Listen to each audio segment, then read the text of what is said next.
Bonjour à tous, j'espère que vous allez bien. Aujourd'hui, vidéo top et flop du mois d'octobre. On va faire un récap de tout ce que j'ai acheté, de tout ce que j'ai essayé au courant du mois d'octobre. Et voilà, je vais vous dire quels sont mes tops et quels sont mes flops. Donc si le thème de cette vidéo vous intéresse, restez avec moi. Allez, on va commencer par les produits capillaires que j'ai achetés au courant de ce mois d'octobre. Donc ce sont les produits de la gamme Oribe.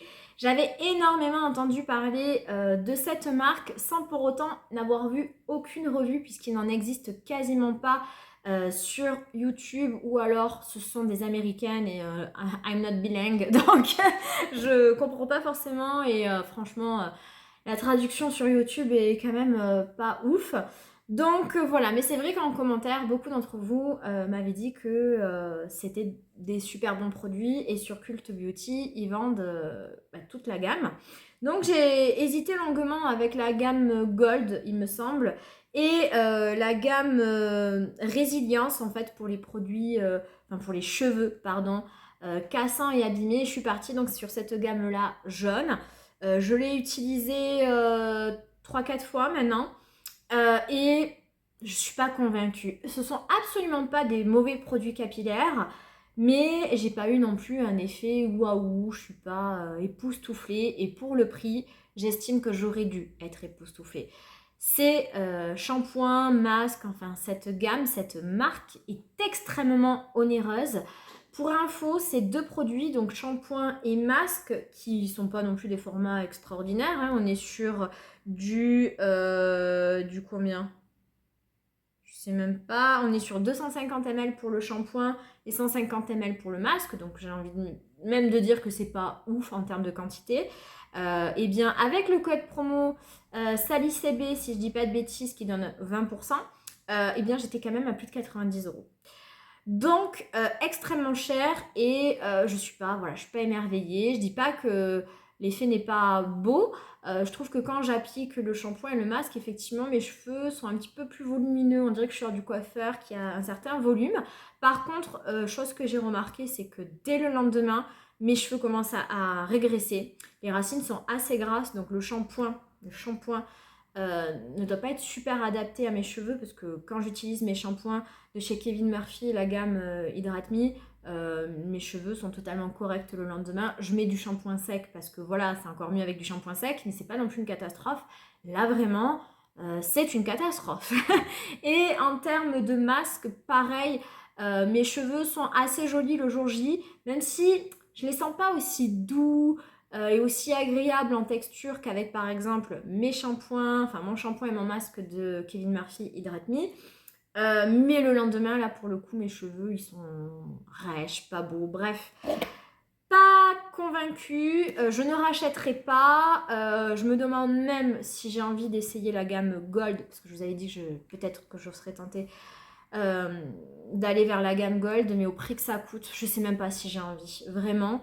Donc je me dis pourquoi essayer d'autres choses alors que je suis parfaitement convaincue de mes shampoings, enfin de toute la gamme Hydrate Me de chez Kevin Murphy, qui est onéreuse aussi, hein, soyons clairs, mais je sais pas du tout. Alors ensuite, j'ai acheté deux bases au mois d'octobre. Donc la première, c'est la base de chez La Neige, la Glowy Makeup Serum, donc base sérum éclat. Écoutez, je suis vraiment agréablement, pas surprise, mais enchantée par cette base. Elle est vraiment topissime, j'aime beaucoup. On est sur une texture un petit peu gel avec un format pipette. Ça s'applique très facilement, ça laisse effet un petit peu un aspect collant à la peau, un petit peu comme celle de chez Milk, la Agro Grip, ou je sais pas comment elle s'appelle, je crois que c'est ça, Agro Grip, que j'aime beaucoup d'ailleurs. Là, c'est un petit peu le même effet, mais voilà, vient hydrater la peau, vraiment apporter un côté glowy, un côté hydratant. Et alors, j'ai jamais utilisé avec un fond de teint trop crémeux, trop hydratant, justement. Mais avec les fonds de teint justement mat qui ont tendance un petit peu à sécher ma peau, il est parfait. C'est vraiment parfait. Donc je pense que je vais l'utiliser justement en combo avec ces fonds de teint là qui sont un petit peu trop matifiants pour moi pour vraiment avoir l'effet parfait. Donc vraiment ravie. Ensuite, j'ai également acheté ce mois-ci Le Watermelon Glow Niacinamide, donc c'est les gouttelettes de rosée de la marque. Alors, on m'a repris en commentaire. Donc, moi, je dis Glow Recipe, mais a priori, c'est pas ça. Glow Recipe, si j'ai bien compris. Alors moi je l'ai utilisé très peu en base de make-up, mais ça peut aussi s'utiliser en base. Je l'ai utilisé que 2 fois et ça s'est très bien passé, très honnêtement. Mais pour l'instant, je l'utilise tel que j'avais vu Gabi de la loge de Gabriel utiliser, c'est-à-dire vraiment sur le contour d'œil comme base au niveau des anti-cernes et justement en l'utilisant en base pour des anti-cernes un petit peu trop asséchants pour mon contour d'œil. Et ça marche très bien. L'exemple typique aujourd'hui, j'ai mis en anti-cerne, un anti-cerne que je n'aime pas du tout, qui est le Revlon. Le cover, je sais même plus comment il s'appelle, c'était l'un des préférés de Charlotte de la chaîne It's Charlotte Time et je n'aimais pas du tout cet anti-cerne, il est beaucoup trop asséchant. Alors oui, il est couvrant, mais alors pour moi, c'est pas du tout ça. Et je l'ai utilisé avec ce produit-là et honnêtement, c'est plutôt pas mal. Je dis pas que ça va devenir mon anti-cerne favori de tous les temps, mais au moins je peux l'utiliser. Et c'était le but de ce produit, c'était de pouvoir me permettre d'utiliser des anti-cernes que je n'arrive pas ou que je n'aime pas utiliser parce que voilà, ils correspondent pas à mes attentes. Et donc, il remplit tous ces objectifs, donc je suis ravie. Alors, j'ai également utilisé ce mois-ci la crème solaire de la marque Kane. Kane Green Fit Pro Sun SPF 50+++, qui m'a été offert par le site YesStyle. Alors, écoutez, je suis super convaincue. C'est vrai que moi, je suis une adepte de ma crème, de mon fluide solaire, pardon, de chez La Roche-Posay. Mais là, on est sur une crème, hein, on n'est pas sur un fluide, on est sur une crème. Et franchement, il est très très bien. J'ai rien à dire, ça vient vraiment bien s'imprégner à ma peau. On peut se maquiller avec sans difficulté. Je suis ravie, donc très bonne crème solaire, je vous la recommande vraiment, vous pouvez y aller les yeux fermés, c'est top. Alors ce mois-ci j'ai également essayé le fond de teint de chez Makeup by Mario que j'ai en teinte 4C. J'ai adoré ce fond de teint qui est très hydratant et très glowy, donc il faut aimer. Moi, à la base, je suis pas une adepte de ce genre de fond de teint, mais écoutez, celui-ci, il est topissime. Je l'adore, effectivement, il a un joli effet lumineux, mais je trouve qu'il en fait pas de trop. Il bouge pas. Pour ma part, il bouge pas du tout sur moi. Et il est très très beau. On est sur une jolie couvrance. Pas trop légère, mais elle n'est pas forte non plus. Elle est modulable. Et vraiment, j'aime beaucoup. Je suis ravie de l'avoir pris. Je me suis absolument pas trompée non plus sur la teinte. Donc très très contente. Et vraiment, c'est l'un de mes produits de chez Mario que je préfère. J'ai utilisé beaucoup de produits ce mois-ci de chez Mario et le fond de teint est une réussite. Alors ce mois-ci, j'ai également essayé ce fond de teint, donc le Parure Gold Skin Matte de chez Guerlain. Alors au début, j'ai eu très très peur. J'ai eu très très peur parce que les 2 premières applications, j'ai pas du tout aimé. Il était vraiment pour le coup très mat sur ma peau. J'ai la peau qui est en train de devenir sèche. Voilà. Il me semblait jusqu'à présent plutôt peau normale, voire mixte, mais alors là, elle est en train de devenir sèche. Et vraiment, c'était pas du tout joli sur moi. Et puis, j'ai reçu entre-temps la base La Neige et avec, c'est magnifique. C'est le combo parfait. Ça va parfaitement et là, pour le coup, il est super beau. Ils se font parfaitement, ça fait pas trop mat, ça fait juste milieu en fait. Et il tient super bien et il est vraiment très très très joli. Je regrette pas du coup de l'avoir acheté. Donc moi j'ai un format, comment on appelle ça, testeur en fait. Donc c'est un 20 ml, donc vous ne trouverez pas ce format là. Comme je le disais dans ma vidéo où je le testais, faites attention, ce produit là, dans des boutiques telles que chez Sephora ou en parfumerie en fait, hein. Je pense que c'est pareil chez Marionneau, etc. Il coûte extrêmement cher, il coûte plus de 90 €. Donc, si vous voulez craquer, je vous recommande vivement d'aller plutôt sur des sites comme My Origin, Parfum Dream ou j'en passe. Parce que voilà, il ne faut pas exagérer non plus. 97 € il me semble pour un fond de teint, c'est un peu beaucoup. Donc, n'hésitez pas à aller sur ces autres sites. Mais sinon, j'en suis ravie. Alors ensuite, ce mois-ci, j'ai essayé donc l'anti-cerne de chez Gucci. Le concealer de beauté. Alors, le packaging est magnifique, il n'y a rien à dire. Moi, j'ai la teinte 18C. Alors, c'est pas un flop, mais c'est pas non plus un top. Pour moi, c'est un ni flop ni top. Je suis pas convaincue par cet anti-cerne. Je pense que c'est un très bel anti-cerne, mais qui n'est pas adapté à mon contour d'œil. Pour moi, il est trop asséchant. Et même avec ce produit-là de chez Glow Recipe, c'est pas parfait. C'est joli quand je viens de l'appliquer, mais au fur et à mesure de la journée, vraiment, j'ai mon contour d'œil qui devient sec et je n'aime pas ça. Donc, je vais le garder parce que j'aime beaucoup trop le packaging. Mais vraiment, pour moi, c'est pas une réussite. Et j'ai craqué ce jour pour l'anti-cerne de Make Up Forever parce que, comme vous le savez, j'avais hésité longuement entre les deux. J'ai fini par choisir celui-ci et tout en commentaire, vous m'avez dit que c'était bien dommage parce que vous aviez craqué pour le Make Up Forever et qu'il est génial et qu'il aurait été beaucoup plus adapté à moi. Je vous ai entendu, donc voilà, ça y est, j'ai passé commande. Donc là, on est samedi, donc je pense que je recevrai ma commande mardi ou mercredi. Donc voilà, on verra ça. En tout cas, celui-ci, non, pas pour moi. Je suis pas convaincue. Mais je peux pas dire que ce soit un flop pour autant, donc je le mettrai entre deux. Mi-top, mi-flop. Alors, on va passer au bronzer. Et ce mois-ci, j'en ai essayé puisque j'en ai 3 devant moi, mais 3 de la même marque, de chez Make Up by Mario. J'ai littéralement craqué pour les bronzers. Donc, on va commencer avec son bronzer stick. Écoutez, de toute façon, je vais pas vous faire attendre. Les 3 bronzers sont très bien. Les 3 bronzers sont des tops. Après, forcément, j'ai des préférences. Donc, le stick des 3, c'est celui que j'aime le moins, mais c'est pas que je l'aime pas. C'est que les 2 autres, ils sont encore meilleurs, mais il est bien. C'est vraiment un bronzer stick, tout ce qu'il y a de plus classique. J'ai encore une légère préférence pour celui de chez Rare Beauty, mais il est très bien. Il vient bien s'imprégner, s'estomper, il se travaille facilement. Il est vraiment très joli. La teinte est très belle. Moi, j'ai la Light Medium que j'aime beaucoup. Je vous ai fait une revue à son sujet, donc je vous invite à regarder celle-ci. Mais vraiment très joli stick bronzer. C'est moi là qui... Voilà, forcément, j'en ai 3 devant moi, donc j'ai envie de vous dire lequel est le meilleur et lequel est le moins bien. Mais il est franchement super bien. Vraiment, si vous cherchez un bronzer stick, j'aurais tendance quand même à vous recommander celui de chez Rare Beauty parce qu'en plus, il y a plein de choix de teintes. Elle en a encore fait des nouvelles et qu'il est formidable. Mais celui est très très bien. Juste le pinceau à l'arrière est nul. Ne l'utilisez pas. Je vois pas pourquoi elle a mis ça. Il l'aurait pas mis, ça aurait été tout aussi bien. Mais très bon bronzer stick. Ensuite, j'ai essayé celui-ci. Celui-ci, c'est la version poudre. Donc, c'est le Soft Sculpt Bronzer que j'ai aussi en teinte Light Medium. J'ai acheté les 3 en Light Medium.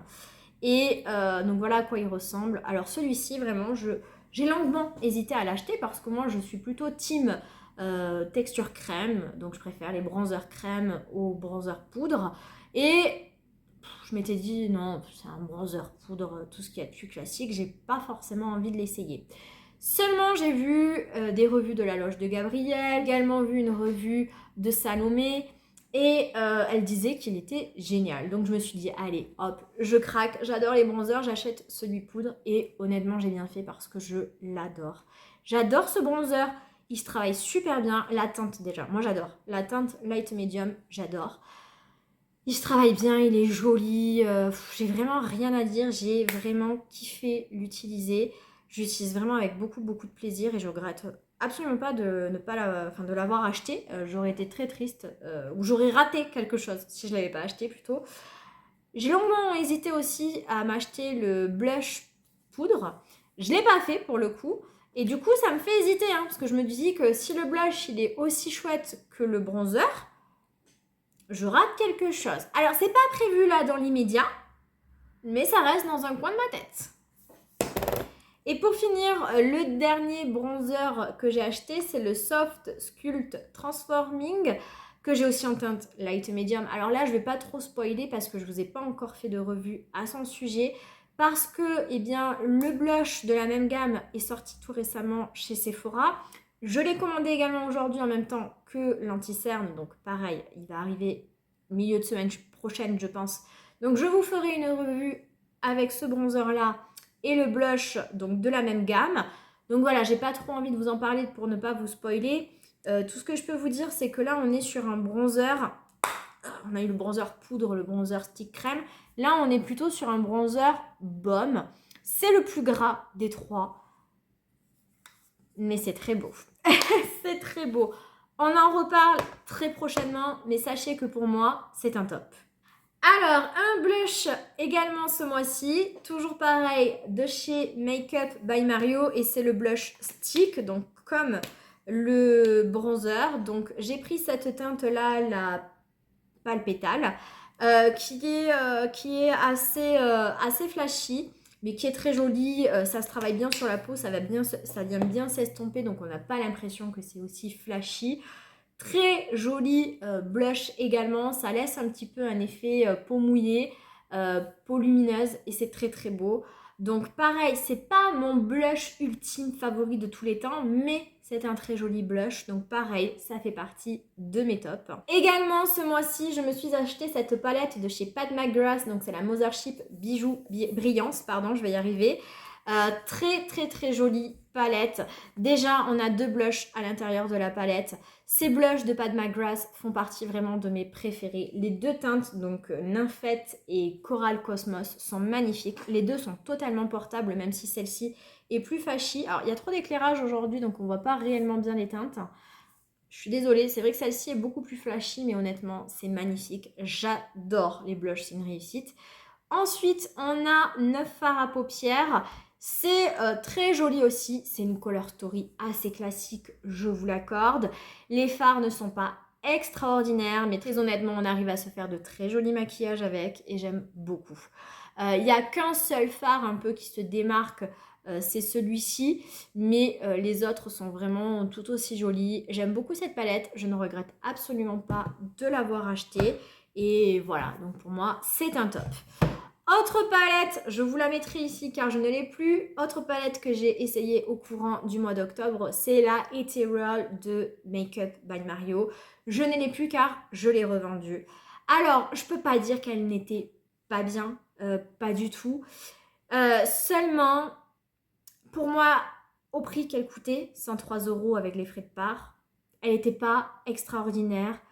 Elle valait pas ce prix-là et elle faisait considérablement doublon avec la I Need Nude Palette de chez Natasha Denona. Et en plus, entre les deux, je préfère la Natasha Denona. Donc je me suis dit, c'est ridicule de garder les deux. J'arrive à faire exactement les mêmes make-up avec. Je vous ai fait une revue où je faisais un maquillage avec l'une et un maquillage avec l'autre sur un œil différent. On ne voyait pas la différence. Donc, comme j'ai eu quelques galères financières, comme vous le savez, en raison de ma voiture, petite aparté, c'est en train de se résoudre. Normalement, je devrais la retrouver d'ici la fin de semaine prochaine. Rien n'est fait. Bon, les experts sont passés, elle est en travaux, voilà. Mais c'est là où il va falloir raquer la franchise et le reste, je ne sais pas encore trop. Donc voilà, c'est vrai que je fais attention. Je fais attention ce mois-ci, surtout parce qu'il y a aussi les fêtes. Donc là, voilà, des imprévus, comme dans la vie, hein, la vraie.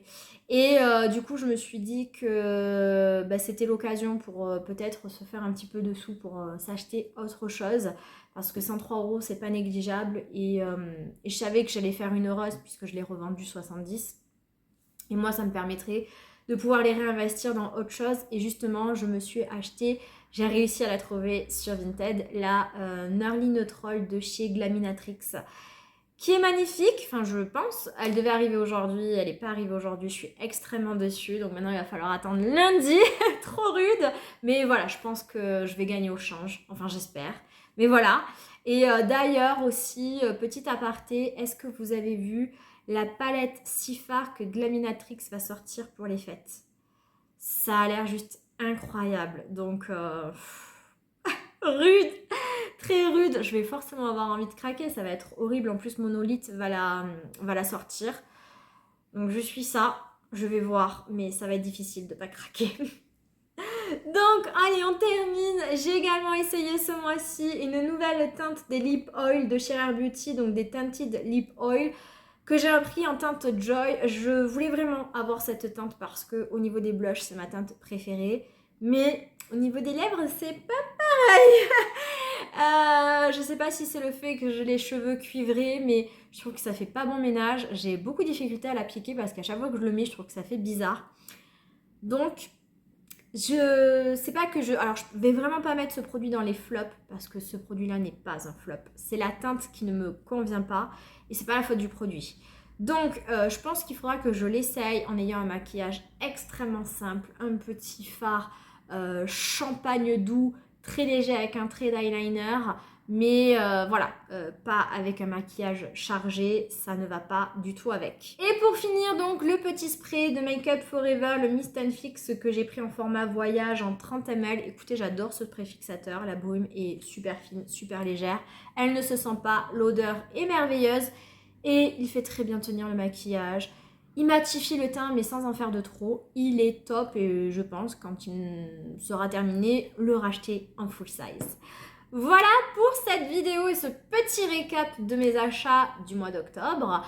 Je pense pas qu'il y aura une vidéo pour le mois de novembre dans ce sens parce que je pense qu'il y aura très peu de produits que je vais acheter ce mois-ci. Donc là, je vous ai un petit peu spoilé, mais il y a la palette, donc la Glaminatrix Lentissant de chez Make Up Forever et le Blush Bomb de chez Make Up by Mario. Je pense pas qu'il y aura d'autres produits make-up. Il y aura des produits skincare et il y aura...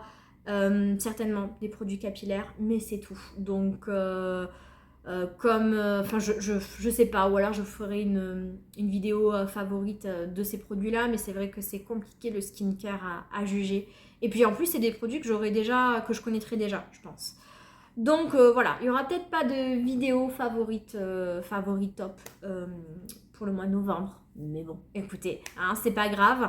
Donc voilà, sur ce, cette vidéo est terminée. J'espère qu'elle vous a plu. N'hésitez pas à me dire en commentaire, vous, quels sont vos produits favoris de ce mois d'octobre. L'achat que vous avez fait incroyable du mois d'octobre et que vous me recommandez. N'hésitez pas également à liker la vidéo et à vous abonner si ce n'est toujours pas fait. Et sur ce, moi, je vous dis à très vite pour la prochaine. Ciao!